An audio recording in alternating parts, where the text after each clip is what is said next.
안녕하세요. 안녕하세요. 일주일에 2번 만나는 게 부족하시죠? 금요 모임을 해야 될 것 같죠?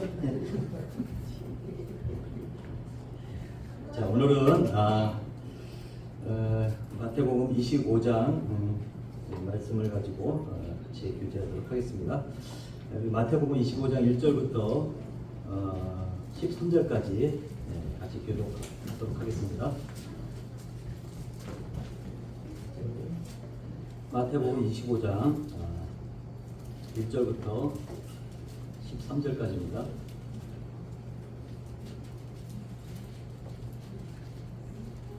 자, 제가 먼저 읽도록 하겠습니다. 한 절 한 절씩 읽겠습니다. 그때 천국은 마치 등을 들고 신랑을 맞으러 나간 열 처녀와 같다 하리니 미련한 자들은 등을 가지되 기름을 가지지 아니하고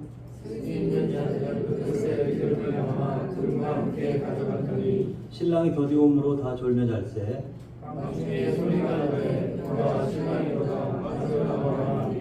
이에 그 처녀들이 다 일어나 등을 준비할세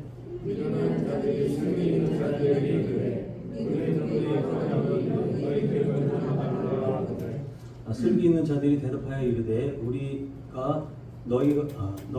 우리와 너희가 쓰기에 다 부족할까 하노라 하노니 차라리 파는 자들에게 가서 너희 쓸 것을 사라 하니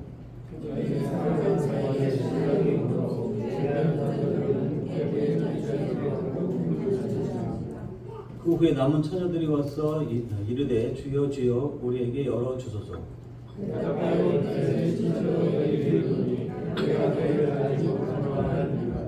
그런즉 깨어 있으라 너희는 그날과 그때를 알지 못하느니라. 제가 이제 어제 아침에 이제 동네 한 바퀴 이렇게 쭉 돌면서 산책을 하고 있었습니다. 정말 동네는 참 평화롭고 그리고 그 골목을 이제 다니면서 이렇게 사는 모습을 이렇게 보고 있는 가운데서 이 평화가 참 좋구나. 근데 한편으로는 어떤 생각이 드냐면 전쟁이 또 있잖아요, 그죠? 이게 과연 언제까지 갈 것인가? 옛날에 뭘 하나를 영화를 한번 봤는데 그 조지아라고 소련 러시아 옆에 있는 나라거든요. 거기도 이제 한번 침공을 당한 적이 있었어요. 근데 결혼식을 막 하는데 헬기가 나타나가지고 그 결혼식장을 다 초토화시키는. 그게 너무 생생히 그게 뇌리에 없어지지 않아서 이 평화는 영원하지 않을 수도 있구나 하는 생각을 이제 해보게 됩니다.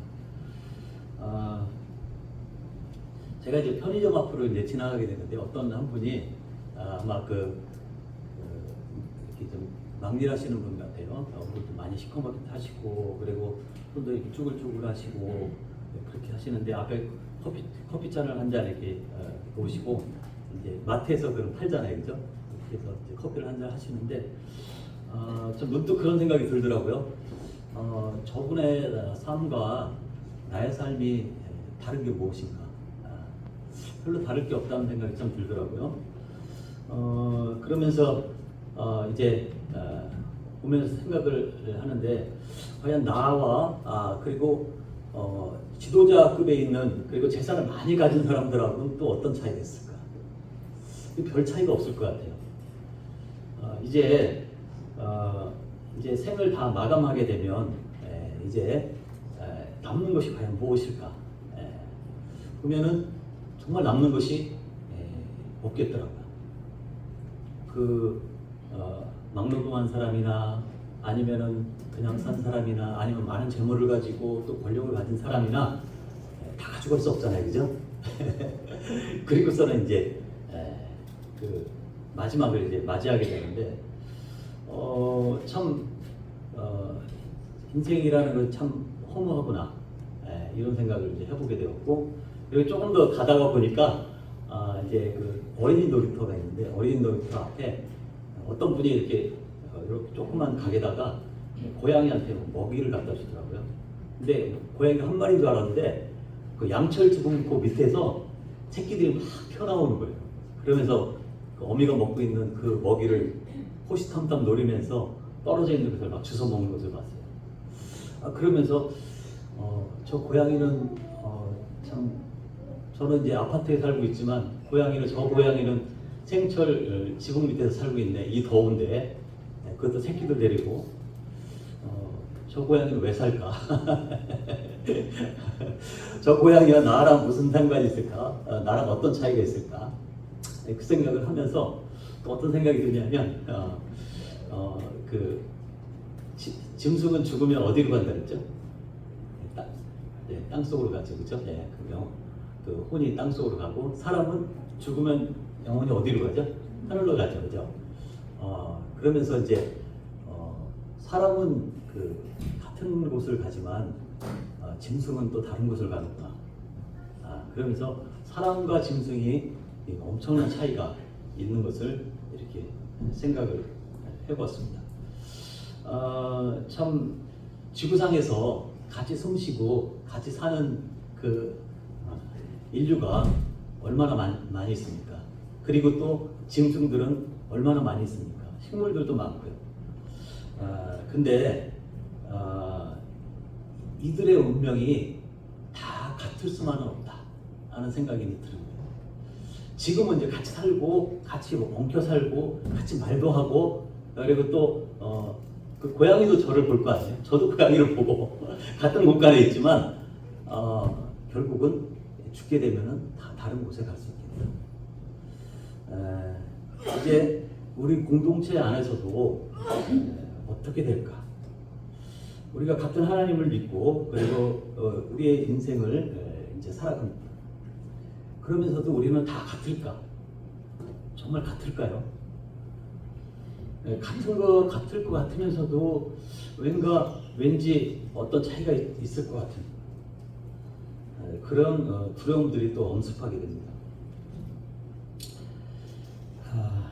이제 마태복음 24장을 지난번에 제가 말씀을 드렸잖아요. 그러면서 이제 성전이 이제 파괴될 때와 그 징조를 이제 예수님이 이제 고난의 주로 이제 오셔서 이제 제자들과 그 얘기를 합니다. 그리고 조금 있으면 어떻게 되죠? 이제 자신이 고난의 주로 십자가에 달려 돌아가실 것을 말씀하셨어요. 그리고 그 후에 있을 얘기들도 지금 그 고난의 주이신 그분께서 자신이 언제 오실지에 대해서 이렇게 말씀을 해주시는 것을 볼 수가 있습니다. 41절까지가 이제 그런 내용이고 42절부터는 이제 자신이 이제 어떤 모습으로 올 것인가에 대해서 이렇게 얘기를 하고 있습니다.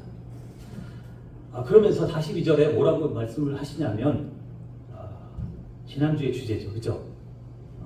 뭐라고 했죠? 이런 설명을 다 해주시면서 제자들을 향하여서 뭐라고 말씀하셨나요? 잊어버리셨나요? 네, 깨어 있으라, 그죠? 예, 깨어 있으라고 이렇게 말씀을 하셨습니다. 오늘날의 주가 그러니까 말씀하시고 있는 그 주님, 예수님, 내가 임할는지 너희는 알지 못한. 그러므로 이제 주님께서 깨어 있으라고 이렇게 말씀을 하십니다. 자, 그러면서 주님께서는 마음이 안 놓이셨던 것 같아요. 그러면서 하셨던 말씀이 5가지 비유의 말씀을 하셨어요. 자, 첫 번째 비유는 어떤 것일까요? 깨어 있으라 이렇게 말씀하시면서 집 주인이 이제 집을 지키고 있는데 밤에 한밤중에 누가 찾아오죠? 도둑이 찾아오는데 그 도둑이 언제 올지 모른다. 도둑이 나 저기 12시에 털러 가겠습니다 하는 그 도둑이 없잖아요, 그죠? 그래서 주님께서는 꼭 깨어 있으라 이렇게 말씀을 하셨어요. 자, 두 번째는 어떤 얘기를 하셨을까요? 충성된 종과 그리고 충성되지 않은 그런 종에 대해서 얘기를 하고 있습니다. 충성되고 지혜로운 종의 비유를 얘기를 하면서 어떻게 말씀하셨나요? 재림을 준비하는 자의 모범을 이렇게 얘기를 하신 것을 볼 수가 있어요. 주님께서 이 재림을 어떻게 준비를 해야 될 것인가, 그죠? 주인의 집에서 그 집에 있는 사람들을 맡아라. 그리고 때를 따라서 무엇을 나눠주라 했죠? 양식을 나눠주라 그랬어요. 자, 그 누구도 주님의 집에 있는 사람들을 이제 맡으려고 하는 사람이 많지 않죠, 그죠? 없습니다. 근데 충성된 종은 그 주인의 집에 있는 사람들을 맡았어요. 그리고 어떻게 했습니까? 때를 따라서 양식을 이제 지급을 해줬습니다. 맛있고 영양가 있는 음식을 준비해서 먹이는 사람, 곧 그 사람이 이제 주님께서 말씀하시기를 충성되고 지혜로운 종이다라고 이렇게 말씀을 하셨어요. 즉 다른 사람을 사랑으로 돌보는 사람, 이 사람이 바로 마지막 때에 주님께서 이런 사람이 되었으면 좋겠다라고 이렇게 얘기를 하신 것을 볼 수가 있습니다. 첫 번째 모델이 바로 그런 것이었어요. 세 번째 비유는 어떤 비유를 하셨나요? 여러분 다 잘 알듯이 등불을 준비한 5 처녀를 이렇게 얘기했습니다. 그죠? 그렇게 얘기하시면서 등장인물이 어떻게 됐죠? 10 처녀를 이제 등장을 시켜가지고 대비해서 말씀을 하신 것을 볼 수가 있습니다. 그러면서 등불을 이렇게 준비해라. 그죠? 네 번째는 어떤 비유를 하셨나요? 타국에 내가 멀리 가 있을 편인데 종들에게 5 달란트를 이렇게 나눠줬다. 근데 여기 나오는 충성된 종처럼 그렇게 하고 있어라 라고 이렇게 또 얘기를 하고 있습니다. 5 번째 비유는 어떤 비유입니까? 양과 염소의 비유인데 마치 마지막 날에 하나님이신 예수님께서 마지막 날에 그 심판의 자리, 그 자리를 슬쩍 눈을 살짝 열어가지고 살짝 비춰주셨어요. 그리고 어떤 사람이, 어떤 민족이 상을 받게 되고 어떤 민족이 거기서 제외가 되는지. 자, 제자들은 이 세대에 일어날 종말의 말씀을 들으면서 두려운 마음이 들었을까요? 안 들었을까요? 들었겠죠, 그죠? 그리고 정말 성전이 회파가 되면 어떻게 될 것인가? 그리고 그것을 끝나는 것이 아니라 이제 주님이 오실 날은 과연 그때 오실지 아니면 더 있다 오실지 그들은 알지 못했어요. 자, 이제 이 말씀을 하실 때 그때는 몇 년도 있을까요? 아직 한참 멀었죠, 그죠? 아직도 많은 시간이 남아 있습니다. 한 40년이라는 기간이 남아 있죠, 그죠? 최근에 종말을 봤을 때도, 자, 제자들의 입장에서는 40년, 아마 40년이라는 것을 제자들의 입장에서는 잘 몰랐지만 이제 그것은 당장 일어날 일이 아니라는 것을 알고 있었을 거예요. 이 종말의 최근에 닥칠 이 종말은 제자들 그 당시의 입장에서도 아직이었던 것을 볼 수가 있습니다. 이제 미래인 이 일들에 대해서 제자들은 아마 여유를 느꼈을지도 모르겠어요. 그리고 그들이 들었던 이 천국에 대해서, 이 하나님 나라에 들어가는 것에 대해서 정말 이제 고난 없이 들어갔으면 좋겠다 하는 생각을 아마 했을지도 몰라요. 여러분들은 이제 종말이라는 것들이 이렇게 있었을 때 여러분들은 어떤 생각이 드나요? 마지막 심판을 이제 그 얘기를 하잖아요, 그죠? 그 마지막 심판을 얘기를 할 때 여러분들은 편안한 마음으로 듣나요? 아니면 잔뜩 긴장하면서 듣나요? 어떻나요? 편안한 마음으로 들으시죠? 왜? 우리는 환난에 들어가지 않기 때문에. 그 이전에 우리는 주님이 데려가시기 때문에.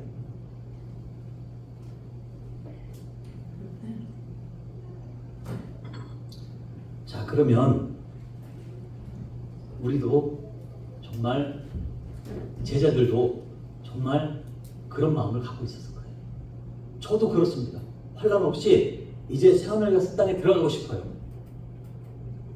근데 이 제자들의 생각, 이 아직이라는 것이 어떤 마음을 유발을 할까요? 이 미래라는 것, 아직 그 현재가 아닌 미래라는 것, 이것은 우리가 자칫 잘못하면 악한 종이 될 수가 있고요.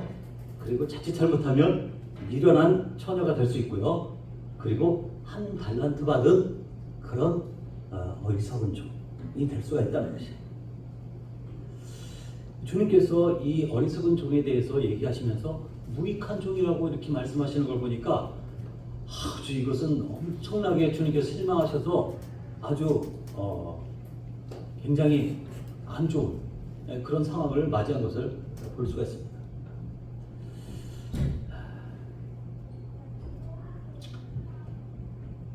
과연 우리가 마지막 결과에만 집중한다고 한다면 그 과정은 우리는 아마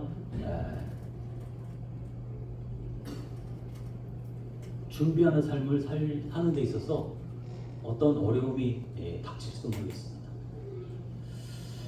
마지막 결과에만 이제 집중하지 말아라 하는 것이 제가 드리고자 하는 말씀입니다. 그리고 마지막 결과에만 다 집중하지 말고 현재의 책임을 다하라고 이렇게 주님께서는 이제 말씀하고 있는 것을 볼 수가 있습니다. 미래는 미래에 두고 너희 시각을 현재에 두고 현재에 충실하라. 현재 너에게 주어진 말씀에 순종하고 살아라. 하늘에 계신 아버지의 뜻대로 행하라 라고 주님께서는 그런 뜻으로 이 말씀을 하신 것으로 볼 수가 있습니다. 자, 주님은 이제 세 번째 비유를 통해서 아버지의 뜻대로 행한 아름다운 처녀 다섯이 여기에 있다라고 이렇게 말씀하시는 것을 볼 수가 있습니다. 자, 우리가 이제 말씀을 이제 잠깐 보게 되면 그때라는 그런 단어가 나옵니다. 이제 처녀들을 이제 10명을 이제 등장시키면서 그때라는 그런 얘기를 하고 있습니다. 자, 그때는 어떤 때일까요? 횃불을 들고 신랑을 만나러 갈 때이죠. 24장 50절에 보니까 이제 그때는 주님이 곧 예수님께서 재림을 할 때인 것을 볼 수가 있습니다. 그때는 마지막 심판의 때, 마지막 심판이 벌어지는 상황에 있을 그때인 것을 볼 수가 있습니다. 이제 예수님께서는 그 상황으로 이제 그 처녀를 이제 등장시키면서 제자들을 그쪽으로 데리고 가시는 것을 볼 수가 있습니다. 처녀들이 이제 마지막 심판 때에 당했던 그 상황들,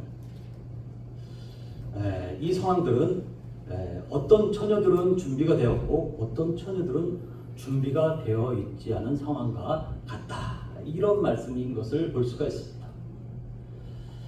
처녀들이 이제 등불을 예비하고 이제 그 등불을 들고 마지막 심판 때 처녀들이 횃불을 들고 신랑을 맞이하는 것과 같다라는 것을 이제 말씀을 하시면서 자신을 어떻게 맞이해야 될 것인가를 말씀하고 있는 것을 볼 수가 있습니다.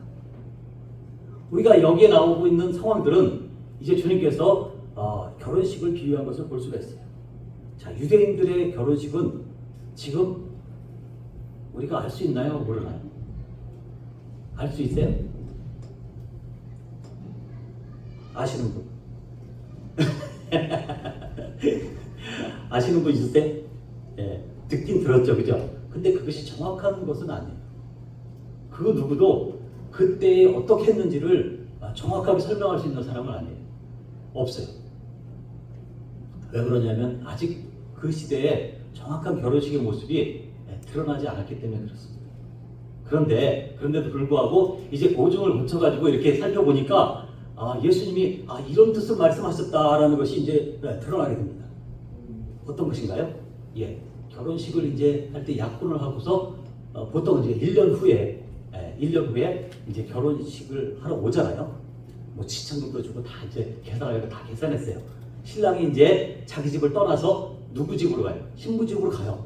그럼 신부는 어떻습니까? 잘 단장하고 자기 친구들, 친한 친구들 10명을 이제 들러리를 세워서 이제 저녁 때 신랑이 오면 그 뿔을 들고 이제 식장에 신랑 집에 가서 거기서 혼인잔치하고 이제 잔치가 치러집니다.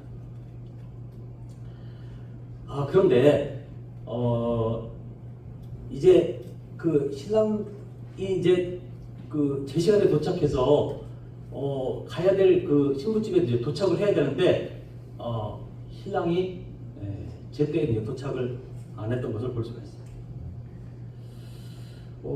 여기에 이제 나오고 있는 처녀들은 성경에서 나오기를 뭐라고 설명하고 있냐면 다섯은 어떻게 되었다? 어리석고 다섯은 슬기롭다라고 이렇게 얘기를 하고 있는 것을 볼 수가 있어요. 자, 10명 중에서 다섯을 이렇게 대조시키면서 구분했던 것을 보게 됩니다. 이것은 이제 굉장히 그 통상적인 그 유대인들이 하는 그런 비유 방식인데요. 이제 우리가 처음에 봤던 그 밭에서 일하는 두 사람 이제 보게 됐죠, 그죠? 밭에 두 사람이 뭐했죠? 밭에서 뭐했나요? 밭에서 일을 하고 있었죠, 그죠? 일을 하고 있었는데 한 사람은 남아 있고 한 사람은 이제 불려 올라갔습니다. 그리고 또 맷돌을 갈고 있는 사람들, 그죠? 거기서 또 두 사람이 나오죠. 한 사람은 남아 있었어요. 한 사람은 올라간 거예요. 그리고 또 충성되고 지혜로운 종하고 악한 종 이렇게 대비시키면서 주님께서 이런 비유를 이제 들었던 것은 아주 익숙한 비유인 것 같아요. 그러면서 어떤 사람이 되어야 될 것인가에 대해서 아주 명확하게 이제 구분을 해서 이 사람이 되었으면 좋겠다. 이런 뜻이죠, 그죠? 예, 그렇습니다. 우리가 이제 7장에서 주님께서 이제 왜 산상수훈을 이제 말씀하시면서 이제 집을 짓는 건축자의 비유도 하셨잖아요, 그죠? 건축자가 어디에 집을 지었으면 좋겠다라고 이렇게 얘기를 했나요?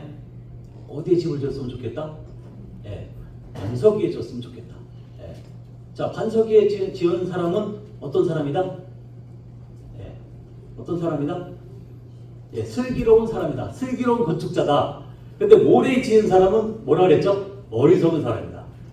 이거는 뭐 그냥 초등학생이라도 다 알겠죠, 그죠? 주님이 이런 비유를 통해서 누구나 다 할 수 있도록 이런 비유를 이렇게 말씀하신 것을 볼 수가 있습니다.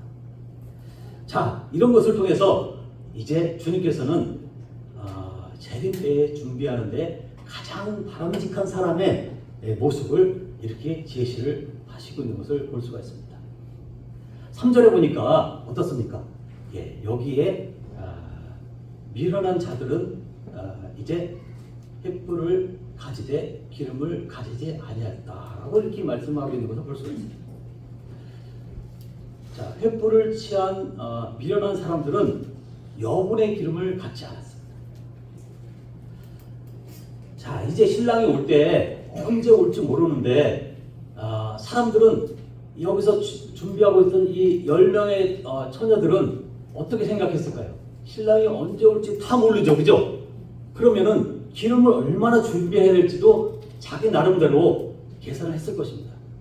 신랑이 11시에 올까? 아니야, 나는 9시에 올 것 같아. 신랑이 아니야, 새벽 4시에 올 수도 있어. 자, 그래서 9시에 올 것 같다고 생각하는 사람은 어떻게 했을까요? 여분의 기름을 준비했을까요? 안 했을까요? 안 했을 거예요. 자, 3절에 보니까 그들은 기름을 가지지 않았다라고 이렇게 얘기하고 있습니다. 자, 그들이 바쁘기 때문에 기름을 준비하지 않았나요? 그렇지 않았죠, 그죠? 예, 기름 그릇을 잊어버려서 준비를 안 했나요? 그렇지 않았죠? 자, 그러면 그들이 돈이 없어서 기름을 못 샀나요? 그렇지 않았죠, 그죠? 예, 누구에게나 똑같은 기회가 주어졌어요. 그런데 이 5명은 기름을 준비하지 않았고 5명은 여분의 기름을 준비했던 것을 볼 수가 있습니다. 자, 이 여분의 기름을 준비하지 않았던 이 5명의 처녀들은 어떻게 생각했을까요? 이 신랑이 지체돼서 올 것은 전혀 생각지도 않았던 것을 볼 수가 있습니다. 횃불에는 어떻습니까? 예, 이 등불이라고 얘기하는데 우리가 이 여기 원어를 이렇게 안에서 자세히 살펴보면 이런 집에서 쓰는 이렇게 기름 부어서 쓰는 등잔불이 아닌 것을 볼 수가 있어요. 예, 이렇게 계속 보충해서 쓰는 횃불 있잖아요. 예, 이렇게 들고 다니는 횃불, 예, 그 횃불인 것을 볼 수가 있어요. 예, 이거 고증을 거쳐서 보니까 거의 15분마다 이렇게 보충을 해줘야 되는. 뭐 좀 많이 타면 20분 정도 타겠죠, 그죠? 그러니까 아주 길지는 않은 거예요. 자, 그래서 이 기름을 준비하지 않았던 이 처녀들은 어떤 생각을 가졌나요? 예, 그렇게 지연될 것이라는 생각을 안 했던 것을 볼 수가 있어요. 신랑이 일찍 올 거예요. 그러면 이제 어떻습니까? 신랑이 안 오게 되면 이들은 굉장히 실망하겠죠, 그죠? 예. 뒤에 보면 그것이 나오게 됩니다. 자, 우리가 이 기름을 준비하지 않았던 이 5명의 처녀들은 과연 신랑을 정말 진정으로 기다리고 준비했을까? 이런 생각도 해보게 됩니다. 과연 이 여기에 나오고 있는 주님이 얘기하려고 하는 이 어리석은 이 처녀들은 정말 신랑을 진정으로 기다렸을까? 가만히 살펴보면 참 그런 얘기들이 참 애매하게 나온 것들을 볼 수가 있어요. 그런 것 같기도 하고 그렇지 않은 것 같기도 하고. 여러분들은 어떻습니까? 예, 자세히 살펴보니까 그렇죠. 여러분들 입장에서는 어떻습니까? 여러분들은 정말 신랑을 정말 일찍 올 거라고 기다리고 계십니까? 그렇게 딱 준비하고 계십니까? 아니면 조금 늦게 올 것 같기도 하고 내가 그것을 준비하고 있는지 준비하지 못하는지 나도 나 자신을 잘 모르겠어.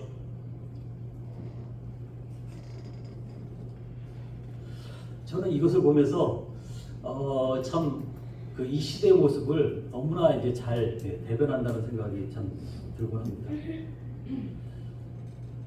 처음에 얘기는 이제 신랑이 올 거라는 그 정보는 획득을 해서 그런 지식은 다 알고 있죠. 그런데 언제 올지 모르니까 조금 준비하다가 마른 사람도 있을 거예요. 어떤 사람은 계속 준비하는 사람도 있었을 것이고, 어떤 사람은 이제 준비하다가 이제 안 올 거야, 안 올 것 같아서 이제 졸고 졸면서 그 일을 멈춘 사람도 있을 것입니다.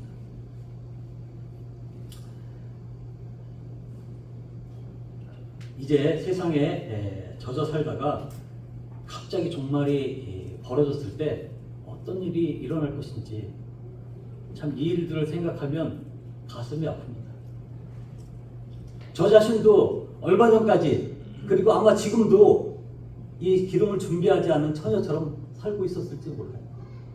말로는 정말 이제 주님의 재림을 얘기하고 그리고 대비해야 된다고 이렇게 얘기를 하면서 실제적인 삶은 그렇지 않았을 수도 있어요.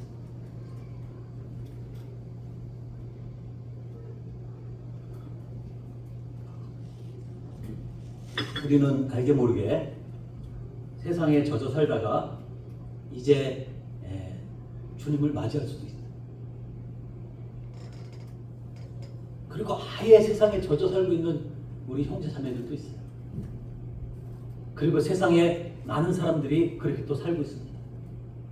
아예 주님이 오실 것의 재림에 대해서 아예 생각지도 않아서 이제 그분을 멀리 초청하는 초청에도 임하지 않는 그런 사람이 세상의 대부분인 것을 볼 수가 있습니다.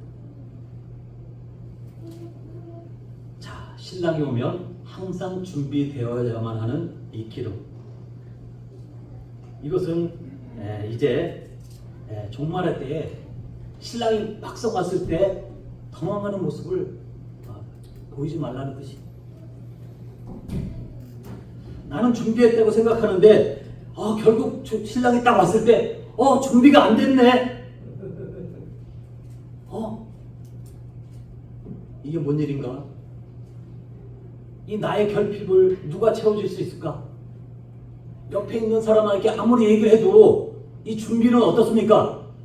누가 도와줄 수 있는 거예요? 아니죠, 그죠? 이 어리석은 이 처녀가 5명의 처녀가 옆에 있는 사람에게 슬기로운 처녀들에게 기름을 꿔달라고 얘기했는데 그렇게 해줄 수가 없었다. 아마 이 미련한 자는 영어에 보니까 영어로는 굉장히 표현을 너무 과하게 했어요. 근데 과하게 제 생각에 근데 이 성경을 번역한 이 영어 성경을 번역한 사람은 굉장히 합당한 단어를 선택을 했겠죠. 영어로는 정박아래, 정박아. 사물을 도대체 이해할 수 없는 정박아. 헬라어로는 모로스, 둔한 상태, 둔한, 태만한, 생각이 없는. 과연 내 운명과 그리고 나의 앞날을 결정해야 될 그분이 오셨을 때 나는 어떻게 해야 될 것인가? 정말 내가 가치롭다고 생각하고 매일 만나고 매주일마다 만나는 내가 기도 속에서 고백하고 있는 그분이 왔었을 때 나는 어떻게 해야 될까? 나의 생활의 모든 것을 공급해주고 그리고 나의 쓸 것을 주시고 자손들도 주시고 나의 삶을 정말 평안하게 주셨던 그분이 오셨을 때 나는 어떤 준비를 하고 어떻게 나가야 될 것인가?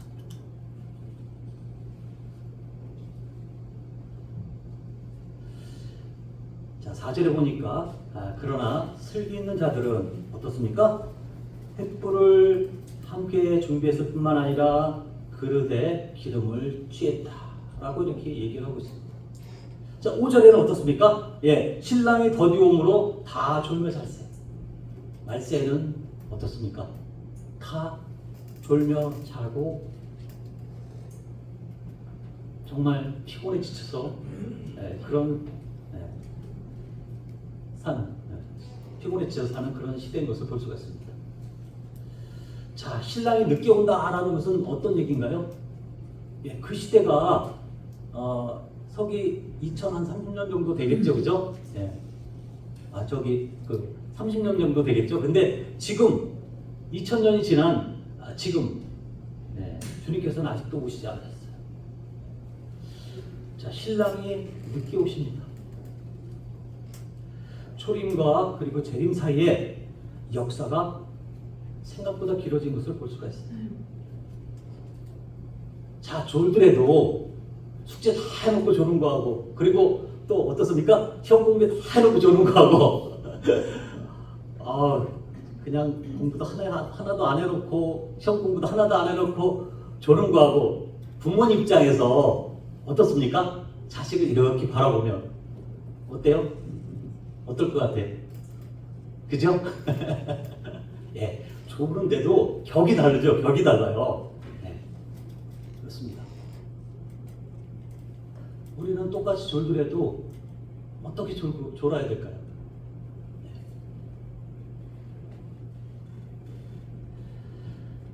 자, 잠이 들었다는 것은 이제 피곤한 이 공동체의 모습을 보여주고 있는 것을 볼 수가 있습니다. 피곤은 자연스러운 현상이죠. 그리고 피곤하다 못해 잠이 들 정도로 자, 이 잠이 들었다는 것까지도 어떻게 보면 비난의 대상이 아니에요.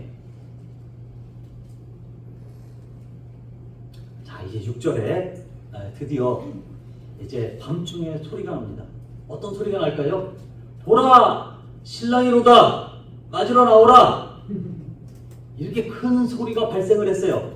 어떤 사람이 신랑이 저 입구에서 들어오는 것을 보면서 아마 제일 높은 동네에서 그 지붕에 올라가서 아마 그렇게 얘기했을 거예요. 큰 소리로. 이제 마가복음 13장에 보니까 주님께서 이제 또 비슷하게 이제 이런 상황에서 말씀하시는데, 주의하라, 깨어있으라. 그때가 언제인지 알지 못합니다. 이렇게 얘기하면서 이제 주인이 돌아올 때 종들이 깨어있는 것을 보면 주인이 얼마나 기뻐하겠느냐. 그렇죠? 정확한 시간을 그 누구도 알 수 없지만 이제 밤중에라는 이 표현들이 모든 사람들에게 적용되었고, 그리고 예기치 않은 시간에 이제 그 신랑이 오신다는 그 얘기만 들었었던 그때 예고하지 않은 그 시간에 이제 신랑이 오는 것을 볼 수가 있습니다. 마치 번갯불이 번쩍하듯이, 우리 언제 번갯불이 번쩍하는지 모르죠, 그죠? 천둥은 이제 번갯불이 치고 난 다음에 천둥 소리가 나니까 언제쯤이면 치겠다, 하나 둘 셋 계산하면 되는데, 번갯불은 도저히 알 수가 없어요. 그것처럼 이제 신랑이 오는 날은 그렇다는 것이죠. 이제 신랑에 대해서 관심 있고 정말 이제 온전히 준비했던 사람은 신랑을 맞으러 나갑니다. 그리고 이제 어리석은 처녀들도 신랑을 맞으러 가야 된다는 강박관념이 이제 들었겠죠, 그죠? 준비는 안 돼 있지만 어쨌든 가려고 이렇게 딱 하다 보니까 자기 횃불이 점점 꺼져가고 있어요. 자, 이제 신랑이 오기 전까지는 별 차이가 없었고, 신랑이 온다는 소리가 들었을 때까지는 별 차이가 없었어요. 열처녀는 같은 상황에 있었어요. 근데 막상 신랑을 맞으러 나갈 때 그때 보니까 이제 결핍이 드러난 것을 볼 수가 있습니다. 자, 모두 잠에서 깼었고, 그리고 불을 정비하는 모습을 볼 수가 있습니다. 자, 횃불은 계속 타고 있는데 어떤 사람들의 횃불은 이제 꺼져가고 있어요. 자, 빛을 내지 않는 횃불을 든 사람은 사실은 그 행렬에 낄 수가 없는 것이죠. 그 행렬은 이제 신랑집에 들어가서 그곳에서 함께 잔치가 벌어질 터인데 그 행렬에 낄 수가 없었어요. 자, 이 미련한 다섯 처녀들은 이제 옆에 있는 슬기로운 처녀에게 부탁합니다. 기름 좀 나눠줘. 좀 나눠줘. 좀 나눠줘. 얼마나 애처하게 부탁을 했겠어요. 그것을 바라보고 있는 슬기로운 처녀들은 어떻습니까? 나눠주고 싶겠죠. 근데 나눠줄 수가 없었던 거예요. 그리고 한 가지 길을 제시합니다. 시장에 가봐. 시장 가면 파는 사람이 있는데 빨리 가면 살 수 있을 거야. 이제 이 처녀들은, 어리석은 처녀들은 어디로 갔을까요? 기름 파는 곳으로 열심히 달려갔습니다.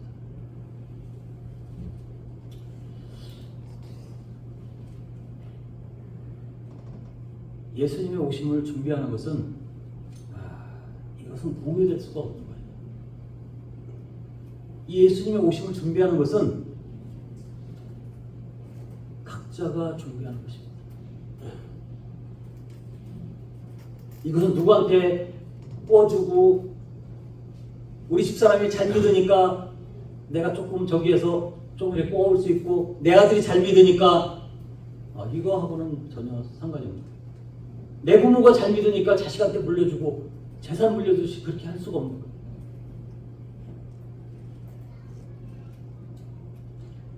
자, 이 비유를 듣는 사람들은 누가 지금 듣고 있나요? 누가 듣고 있어요? 주님이 누굴 대상으로 이 얘기를 하고 있어요? 번째 제자들, 그죠? 제자들에게 지금 하고 있잖아요, 그죠? 25장, 24장부터 25장까지 계속 얘기하고 계시잖아요. 자, 두 번째 듣는 사람이 있어. 두 번째 듣는 사람 누굴까요? 마태가 이 성경을 쓰고서 어땠습니까? 그 성경을 읽는 독자들, 그 당시의 독자들. 마태가 살고 있었던 그 성경을 쓸 때 있는 그 시대의 공동체들. 그죠? 그리고 또 마지막 독자가 하나 남아 있어요. 누가 이 얘기를 들어야 될까요? 듣고 있나요? 그 다음에 지금 우리들. 그죠?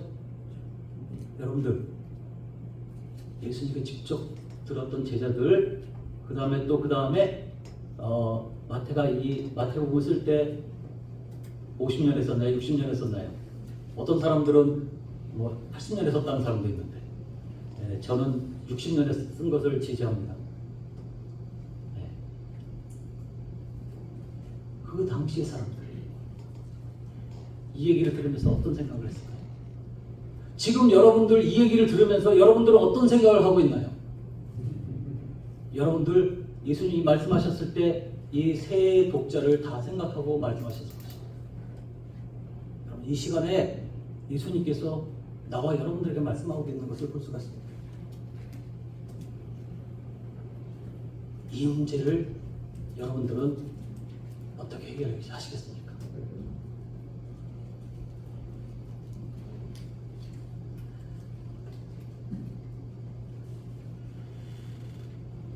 이제 불만 준비하고 기름을 준비하지 않았던 이 미련한 처녀들은 이제 어떻게 됐을까요?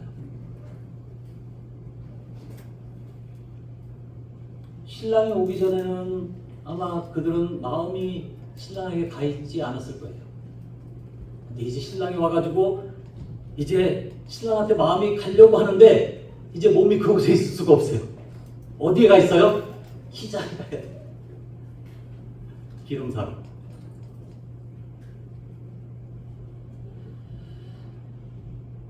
이 열천의 비유가 10절에서 이제 10절이 마지막 얘기를 이제 하게 되면서 이제 10절부터 이제 한 3구절 정도 남았잖아요, 그죠? 그러면서 이들의 최후에 대해서 얘기를 합니다.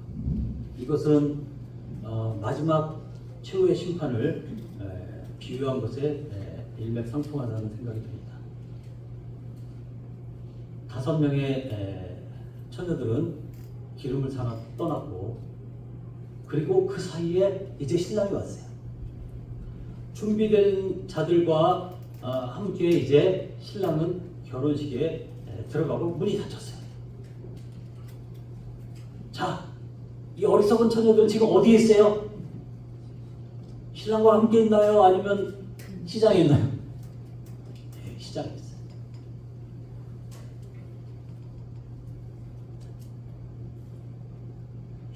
신랑이 이제 도착했을 때 그는 이제 준비가 된 소녀들과 함께 이제 결혼식에 들어가게 됩니다. 그리고 그들이 지정된 자리를 차지하게 됩니다. 이제 문이 닫혔다는 것은 어떤 얘기인가요? 이제 혼인잔치에 참여할 시간이 이제 지났다는 거예요. 이제 그들이 시장에서 막 기름을 구할 때 시간은 한없이 흘러가고 있어요. 이 부주의한 사람들이 이제 자신의 무언가 부족한 것을 채우러 갈 때 이제 식장의 문은 닫힌 것을 볼 수가 있습니다. 그들이 한참 만에 이제 돌아와서 주여 주여 선생님 좀 문을 열어주세요 이렇게 얘기하는데 신랑이 직접 얘기하죠. 나는 모른다. 하도 이제 응답을 안 하다가 신랑이 그 얘기를 듣고 하는 소리가 나는 당신은 모릅니다. 자, 알다라는 말이 어떤 뜻인지 알죠, 그죠? 단순하게 그냥 지식적으로 아는 거 그 이상이라는 얘기 들었죠, 그죠? 예, 이 5명의 처녀들은 시장간 처녀들은 기름을 부어라는 처녀들은 어땠을까요? 얼마만큼 이 주님에 대해서 알고 있었나요?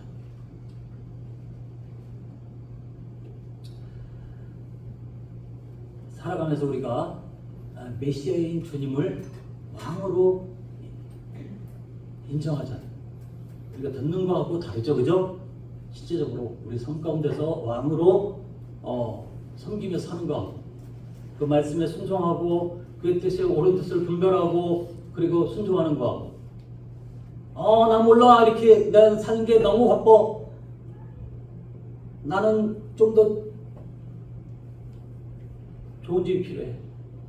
나는 좀 더 좋은 차가 필요해. 이렇게 해서 그 자리를 떠났던, 주님께 마음을 드려야 했던 그 마음을 다른 데 쏟았던 이 사람들의 결말이 어떻습니까?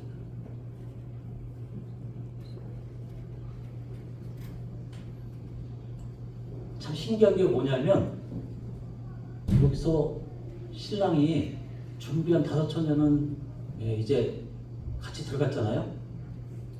근데 이 어리석은 5처녀는 신랑이 얘기는 들었을 거예요. 근데 본 적이 없어. 그럼 이 5처녀는 신랑을 얼굴을 한번 봤을까요? 본 적이 있을까요? 네, 없었어요. 저는 되게 이상하더라고. 야, 미련한 처녀는 이렇게 같은 모습을 하고 있었는데 이렇게 다를 수가 있는가? 자, 우리가 여기에서 기름을 이제 믿음으로 상징하든지 아니면 성령을 상징하든지 아버지 뜻대로 행하는 것을 상징하든지 이것은 상관이 없어요. 중요한 것이 뭐예요? 깨어있어요. 깨어있어요. 그리스도의 오심을 준비하는 것은 그분에 대한 인격적인 신뢰와 존중을 나타내는 것이에요. 우리 삶이 지금 그것에 집중을 해야 해요. 우리 삶이 그것에 집중하지 않으면 이제 주님이 이제 신랑이 왔을 때 어떻게 될까요? 우리의 결핍을 이제 보게 될 것입니다. 이제 우리 조건, 지금 우리 이 땅에서 하나님의 이제 완성되지 않은 이 하나님 나라에 살고 있는 우리들은 상황이 어떤가요? 신랑이 언제 올지 모르는 그런 상황에 살고 있어요. 그래서 주님께서는 어떻게 얘기했냐면 깨어 있으라 이렇게 얘기를 하고 있습니다. 자, 깨어 있는 삶. 이것이 주님이 오실 때까지 우리가 하나님 나라에 살고 있는 우리가 이제 슬기로운 처녀와 같이 사는 이 삶의 조건이 되는 것을 볼 수가 있어요. 이제 주님이 오실 때까지 우리는 어떻게 해야 될까요? 깨어 있어야 돼요. 자, 어떻게 된다고요? 자, 어떻게 된다고요? 다시 크게 어떻게 된다고요? 감사합니다.